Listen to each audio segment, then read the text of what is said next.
Hello student, this is Rahul Kumar and students की demand पे मैं आज लेके आया हूँ 2015 का जो AIPMT का क्वेश्चन पेपर था। उसमें से मेरे को 35 क्वेश्चंस ऐसे मिले हैं जो बिना फॉर्मूलाज, बिना सॉल्यूशन के, सिर्फ और सिर्फ ऑप्शंस दे के या फिर बेसिक नॉलेज से हमें सॉल्व करने में मिल सकते हैं। अगर आप किसी भी एग्ज़ाम की प्रिपरेशन कर रहे हो जिसमें आपका फिज़िक्स पार्ट है तो ज़रूर इस चैनल की बाकी वीडियोस को चेक करो जिसमें मैंने कुछ ना कुछ पेपर सॉल्व किए हुए हैं। और ये सारे के सारे पेपर्स जो हैं ये सैम्पल पेपर नहीं है, ये प्रीवियस ईयर्स के सॉल्व पेपर्स है। अगर आपको कोई टेक्निक सीखनी है कि बिना सॉल्व कैसे देख सकते हैं तो ज़रूर इस चैनल को सब्सक्राइब करिए सबसे पहले, जो आपके सामने राइट साइड पे आ रहा है, और एक लाइक जरूर देना। चलो अब स्टार्ट करते हैं आप इस वीडियो को।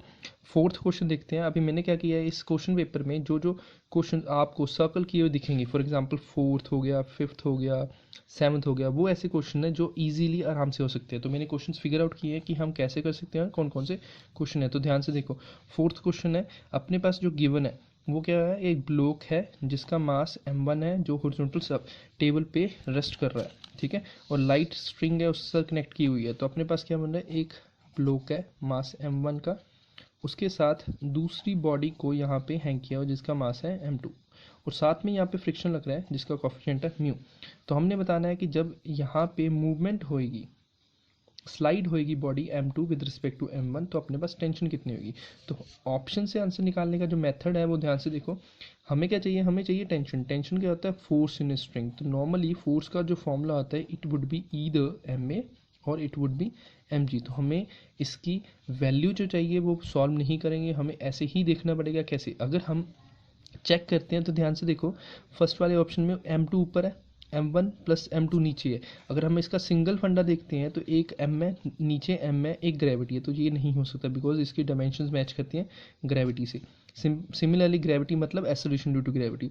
और अगर हम डी वाला ऑप्शन देखते हैं, इसमें भी मास ऊपर है एक, दूसरा मास साथ में है, मास ऐसे करके, तो मास नीचे से कैंसिल हो जाएगा डायमेंशनली और सिर्फ ग्रेविटी ही बचेगी। तो अपने पास डी ऑप्शन कैंसिल हो गया, ए ऑप्शन कैंसिल हो गया, हमारे पास क्या बचा, B option and C option. और अगर आप ध्यान से देखो तो इसमें क्या हो रहा है, m1 m2 that is product of two masses divide by single mass. Single mass का मतलब क्या, डायमेंशनली से हमारे पास सिर्फ एक मास अवेलेबल है।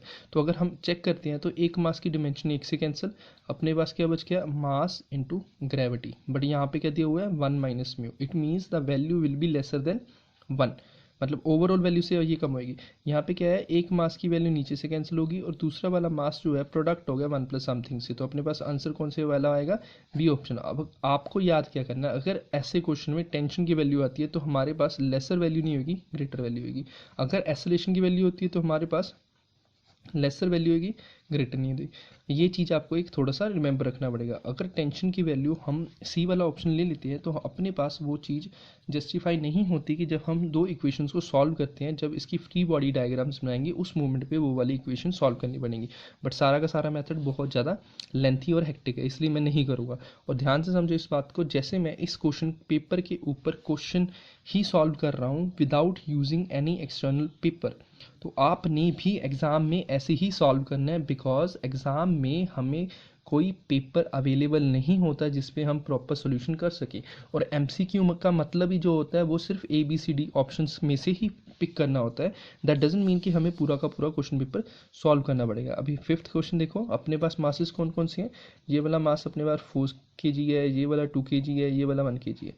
फोर्स कितनी लग रही है, 14 न्यूटन। ध्यान से देखो, तो अपने पास total mass M A is equal to F, total mass कितना बॉडी का, that is equal to 1 2 3 and 7, 7 is equal to 14। तो एक्सेलरेशन कितनी होगी, 2 मीटर पर सेकेंड स्क्वायर। तो अपने पास एक्सेलरेशन कितनी आ गई, 2 मीटर पर सेकेंड स्क्वायर। उसने पूछा है कि भाई अपने पास कॉन्टैक्ट फोर्स कितनी होगी ए एंड बी के बीच में, तो अपने पास ये वाली चीज़ चाहिए। अगर इसको निकालना है तो बी एंड सी का जितना भी मास है उसको एक्सेलरेशन से मल्टीप्लाई कर दो। तो अपने पास फोर्स कितनी होगी, एम ए। फॉर्मूला एक ही यूज़ हो रहा है बट उसकी एप्लीकेशन डिफरेंट तरीके से। तो 3 उसका मास है और 2 उसकी एक्सेलरेशन है, 6 न्यूटन। तो अपने पास क्या बनेगा, आंसर हो जाएगा 6 न्यूटन। होप सो आपको ये चीज़ समझ में आ गई होगी। जब भी अगर हम 7th क्वेश्चन देखते हैं तो उसमें क्या बोला हुआ है, दो सिमिलर स्प्रिंग्स हैं, एक पी है एक क्यू है, उसका एक का स्प्रिंग कांस्टेंट के पी, एक का के क्यू है, and K P is greater than K Q. And उसमें क्या दिया हुआ है कि they are stretched in such a way that उस पहले उसका सबसे पहले क्या किया, एक्स सेम किया। अगर मैं एनर्जी की बात करता हूँ, वर्क की बात करता हूँ, that is equal to half K X square. और के एक्स स्केयर की बात करते हैं तो एक्स तो दोनों के लिए सेम है, तो वर्क किसके ऊपर डिपेंड कर रहा है, के ऊपर डिपेंड कर रहा है। अभी के पी ज़्यादा है के तो डब्ल्यू पी की ज़्यादा है डब्ल्यू के, से हम ऑप्शंस फिगर आउट करते हैं। अगर हम ऑप्शंस में से देखते हैं तो जहाँ पे फर्स्ट ऑप्शन में इक्वल टू तो क्रॉस हो गया, ग्रेटर देन ये इट माइट बी पॉसिबल, अभी नहीं देख रहे, ये वाले ऑप्शन नॉट पॉसिबल क्योंकि इसमें W P is lesser than W Q, इसमें इक्वल है। तो अपने पास ऑप्शन कौन सा बचा, सिर्फ और सिर्फ बी ऑप्शन बचा। तो अपने पास सीधा आंसर ऐसे ही आ गया। होप सो आपको ये चीज़ भी समझ में आ गई होगी। अगर आपको किसी भी क्वेश्चन में कन्फ्यूजन है तो सिंपली जस्ट वीडियो को पॉज करो, क्वेश्चन की स्टेटमेंट रीड करो एंड उसके बाद उसको सॉल्व चेक करो कैसे सॉल्व कर रहा हूँ। पहले एक बार खुद भी ट्राई करो कैसे सॉल्व करना है। अभी जैसे 10th क्वेश्चन में उसने दिया हुआ है, एक रॉड है, उसको नाइफ्स के ऊपर बैलेंस किया हुआ है, एक यहाँ पे ए नाइफ है, एक यहाँ पे बी नाइफ है, दोनों के बीच में डिस्टेंस अपने पास कितना है, डी। और यहाँ पे जो उसका सेंटर ऑफ मास है उसका डिस्टेंस जो है वो है एक्स। जो ए पॉइंट है वहाँ पे नॉर्मल रिएक्शन लगेगी R1, जो बी पॉइंट है वहाँ पे R2 लगेगी। बट उसने पूछा जो हुआ उसने R1 ही पूछा है, ए पॉइंट के ऊपर कितनी नॉर्मल रिएक्शन लग रही है। और यहाँ पे जो अपने पास W दिया हुआ है वो क्या है, वेट ऑफ अ स्केल बोल सकते हैं या फिर उसको रोड बोल सकते हैं। तो ध्यान से देखो, अगर हमें चाहिए कि हमने R1 निकालना है तो सिंस ये सारी की सारी रोड स्टेबल है, इट इज़ नॉट रोटेटिंग और मूविंग, तो क्या होगा, बी के क्रॉस टॉर्क जीरो करनी पड़ेगी। टॉर्क का फॉर्मूला क्या होता है अपने पास, फोर्स इंटू परपेंडिकुलर डिस्टेंस। तो फर्स्ट वाले के लिए R1 के लिए फोर्स क्या है, R1 into total distance that is D। And साथ में W क्या है, सेकंड फोर्स है, W अभी इसको नीचे लेके जा रहा है, R1 इसको ऊपर लेके जा रहा है। जब दोनों की तरफ से जो मूवमेंट होगी about B that will become zero, तो अपने पास टॉर्क बैलेंस हो जाएगी। तो W का किसके साथ है, D माइनस एक्स के साथ। तो R1 की वैल्यू क्या होगी, D minus X by D into W. Check कर लो कि भाई किस में D माइनस एक्स और D है, इसमें नहीं हो सकता, इसमें D माइनस एक्स और D चाहिए, ये नहीं हो सकता, ये नहीं हो सकता, एक ही ऑप्शन बच गया। वैसे भी ना एक शॉर्टकट देखने का तरीका क्या है, अभी ये यहाँ पे D है और यहाँ पे D माइनस एक्स है, ये वाला एक x हो गया, एक D माइनस एक्स हो गया, या फिर एक D हो गया, एक D माइनस एक्स हो गया। जिस ऑप्शन में अपने पास D और D माइनस एक्स अवेलेबल है वो ही अपना आंसर है, सिंपल। तो अपने पास सिर्फ एक ऑप्शन है जिसमें अपने पास अवेलेबल है। होप सो ये समझ में आ चुका होगा। 11th क्वेश्चन देखते हैं। इसमें जो ट्रिकी पार्ट है उसमें पता लग रहा है कि इसने स्फेरिकल शेल बोला है। शेल का जो अपने पास मूवमेंट ऑफ इनर्शिया होता है वो हो जाता है अपने पास 2/3 mr²। अब ध्यान से देखो इस बात को, हमने क्या करना है, इन तीन बॉल्स का इस एक्स डैश के अक्रॉस निकालना। तो तीन के लिए मूवमेंट ऑफ इनर्शिया कितना होगा, multiply with this 3 plus parallel theorem क्या होती है, mh²। तो दो बॉडीज़ है, यहाँ से डिस्टेंस कितना r, यहाँ से कितना r, तो अपने पास क्या बनेगा mr²। बट बॉडीज़ कितनी है 2, तो टोटल कितना हो जाएगा, ध्यान से देखो 2/3 एक है, 3 एक है, तो यहाँ पे कैंसिल हो गया, it becomes 2mr² plus 2mr², total कितना हो गया 4mr²। तो अपने पास आंसर कितना आएगा 4mr²। हमने यहाँ पे यूज़ सिर्फ और सिर्फ पैरेलल एक्सिस थ्योरम की है। होप सो आपको ये समझ में आ गया होगा।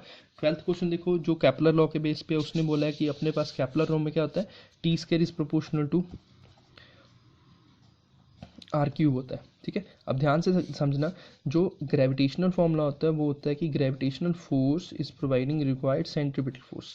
सेंट्रीपिटल फोर्स का फॉर्मूला mv²/r भी होता है, m⍵²/r भी होता है। मास यहाँ पे कैंसिल हो गया, ओमेगा को क्या लिख सकते हैं हम, r ऊपर आएगा, तो अपने पास क्या हो जाएगा gm/r³ should be equal to omega. Omega क्या होगा 2π/t का होल स्क्वायर। ध्यान से देखो, अभी अपने पास r³ आ गया, अपने पास t² आ गया, क्या बचा 4πr² gm। ऑप्शन से फिगर आउट करते हैं किस ऑप्शन में gm या 4πr² नहीं है, वो कैंसिल आउट कर दो। जैसे कि अपने पास बी ऑप्शन देखते हैं, हो नहीं सकता, सी देखते हैं, हो नहीं सकता, gk इज इक्वल टू 4π², यहाँ पे m नहीं है तो ये नहीं हो सकता। कौन सा ऑप्शन बचा, ए ऑप्शन बचा, जिसमें अपने पास m भी है, g भी है, 4π² भी है, तो आंसर यहाँ से आ गया। होप सो ये समझ में आ गया होगा आपको। सिमिलरली 13 क्वेश्चन है। 13 क्वेश्चन में उसने बोला एक छोटी सी बॉल है, एक बड़ी बॉल है, उनमें से डिस्टेंस कितना है 12 बार। अब कॉमन सेंस क्या कहती है कि जब ये दो बॉडीज एक दूसरे को ग्रेविटेशनल फोर्स की वजह से अट्रैक्ट करेंगे तो दोनों बॉडीज़ कहाँ पे मीट करेंगी, that would be the centre of mass of to bodies. तो कॉमन सेंस क्या कहती है कि अगर कोई एक रस्सी में से को पकड़ के दो बंदे खींच रहे हैं, एक मोटा बंदा है एक पतला बंदा है, तो होएगा क्या है, जो पतला बंदा है ज़्यादा डिस्टेंस ट्रैवल करेगा, तो इसका हाफ डिस्टेंस कितना है, दैट इज़ 6r। तो पतला बंदा जो छोटी बॉडी है वो 6r से ज़्यादा ट्रैवल करेगी। और उसने पूछा भी ये distance covered by the smaller body before collision, तो हम 6r से ज़्यादा वाला आंसर निकालते हैं। क्रॉस क्रॉस क्रॉस, एक ही आंसर बचाओ। सिंपल, बहुत सिंपल है ये भाई। नेक्स्ट वाला आ जाता है अपने पास 14th क्वेश्चन। अपने पास ध्यान से देखो, उसने बोला है अप्रॉक्सीमेटली डेप्थ ऑफ ओशन कितने हैं, 2700 मीटर। और उसके बाद वाटर की डेंसिटी जो है, जो कंप्रेसिबिलिटी है, दैट इज़ 45। तो 45 और 27 है। अब ध्यान से समझना इस बात को, देर आर टू मेथड्स। एक तो हम प्रॉपर सॉल्व करेंगे, दूसरे वाला दिया हो कि हमें क्वेश्चन में सिर्फ दो न्यूमेरिकल वैल्यू दी है, तीसरी ये वाली भी दी है but this is a multiple of 10, तो इसको इग्नोर कर सकते हैं। Either we have to multiply the two numerical values. अगर मैं 45 को 27 से मल्टीप्लाई करता हूँ या इसको डिवाइड कर देता हूँ, अगर डिवाइड करता हूँ तो अप्रॉक्सीमेटली 2 बनेगा या फिर 1.8 बनेगा, बट 1.8 है नहीं ऑप्शन में, तो डिवाइड नहीं हो सकता। अगर मल्टीप्लाई करूँगा तो मैं क्या करूँगा, 45 को आई कंसिडर इट 40, 27 को 30 कंसिडर करता हूँ, तो इट बिकम्स 1200। तो आंसर 1.2 के पास में होगा, तो आंसर कितना बचा, 1.2। होप सो आपको ये मेथड समझ में आया होगा कि अगर हमने फॉर्मूला अप्लाई नहीं करना तो क्या कर सकते हैं हम, या तो मल्टीप्लाई कर दो टर्म को या फिर डिवाइड कर दो। डिवाइड करने से जितना आंसर आ रहा था वो तो दिख ही नहीं रहा कहीं पे, तो हम मल्टीप्लाई कर देते हैं, सिंपल। सिमिलरली अगर 15th क्वेश्चन चेक करते हैं, 15th क्वेश्चन में क्या है, a wind with the speed 40 metre per second blows parallel to the roof of house, the area of the roof is 250 metre square. अगर अभी देखो इस क्वेश्चन को वैसे सॉल्व ही करना पड़ेगा, डिफ़िकल्ट नहीं है, बहुत इजी है, मैं बता भी देता हूँ कैसे सॉल्व करना है, बट ध्यान से समझना इस बात को कि अगर अपने पास एक बॉडी है, बॉडी जिसको हम रूम बोल सकते हैं, ठीक है, रूम के ऊपर या रूफ के ऊपर एयर चल रही है with speed of 40 metre per second, तो इनर भी तो एयर होएगी। जहाँ पे हवा की स्पीड ज़्यादा होती है वहाँ पे प्रेशर क्या हो जाता है, कम, और जहाँ पे हवा की स्पीड कम होती है वहाँ प्रेशर होता जाता है। तो यहाँ से प्रेशर लगेगा ऊपर को, बिकॉज यहाँ पे हवा की स्पीड ही नहीं भाई, बंद रूम में स्पीड कितनी होगी, ज़ीरो होगी। बाहर तो अंधेरी चल रही है, अंधेरी क्या हम बोल सकते हैं, एक तूफान चल रहा है जिसकी वजह से स्पीड 40 मीटर पर सेकेंड है। तो ऑटोमेटिकली जो प्रेशर होएगा एयर का वो अंदर से बाहर को पुश करेगा, तो ये छत क्या होगी, उड़ जाएगी। किस फोर्स से उड़ेगी देखते हैं, तो डाउनवर्ड के ऑप्शन खत्म, सिर्फ दो बच के।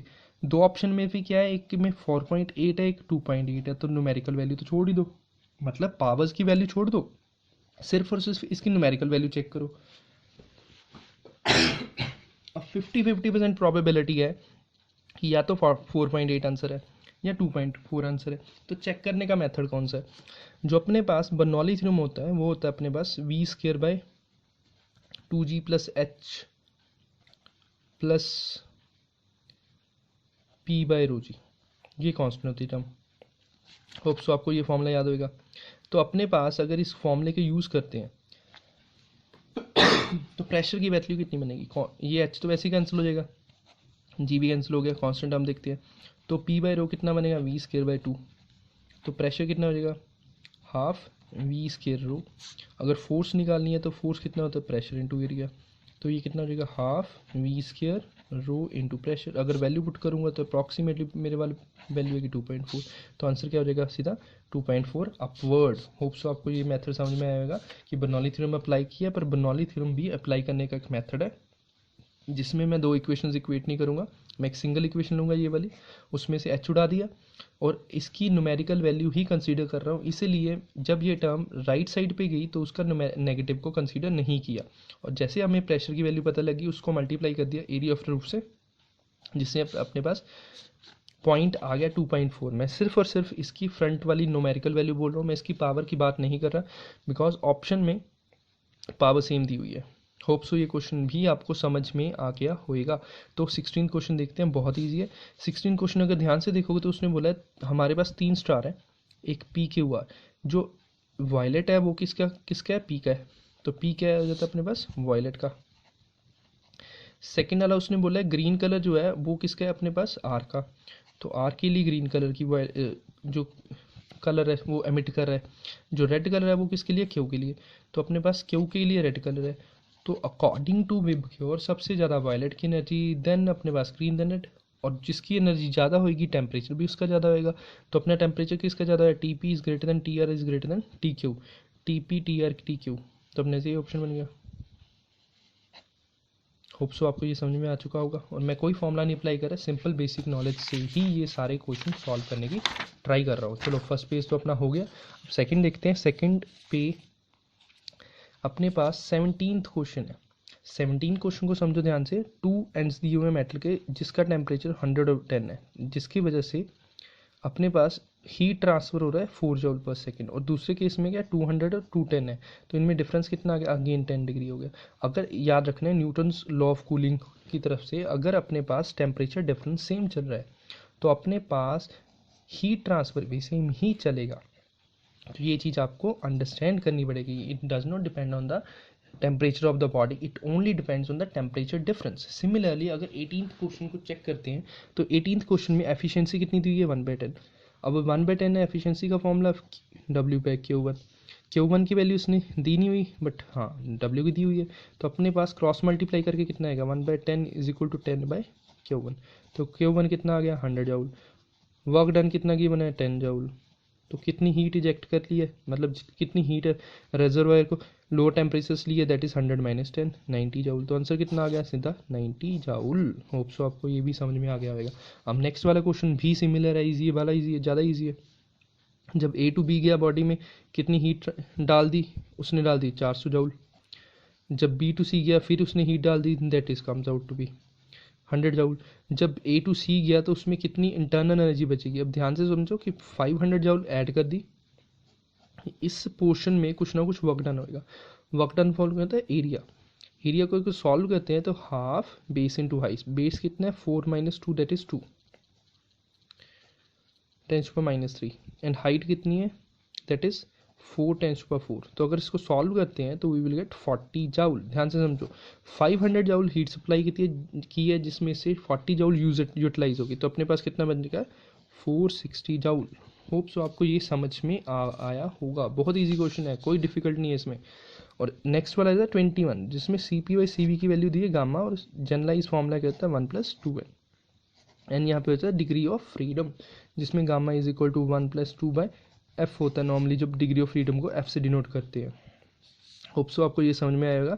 जब टू डिस्प्लेसमेंट है, एक में a sin ω t है, दूसरे में b cos ω t है, तो हमेशा याद रखना है कि SHM एम्पलीट्यूड के साथ होगा इसका कॉफिशेंट का resultant, that is √a² + b²। Similarly 23rd question देखो, उसने बोला 2 SHM है, एक SHM है, 2 अलग अलग वेलोसिटीज़ और 2 अलग अलग डिस्प्लेसमेंट्स है। तो यहाँ पे डिस्प्लेसमेंट x1 है जहाँ पे स्पीड v1 है, यहाँ पे डिस्प्लेसमेंट x2 है जहाँ पे स्पीड v2 है। तो हमेशा याद रखना है इस चीज़ को कि जब भी हम दो चीज़ों को कंपेयर करते हैं तो हमेशा बीच में माइनस आएगा। बट उससे पहले हमें क्या करना पड़ेगा, टाइम पीरियड के लिए डिमेंशन निकालनी पड़ेंगी। टाइम पीरियड की डिमेंशन क्या होती है, 2π/L/g।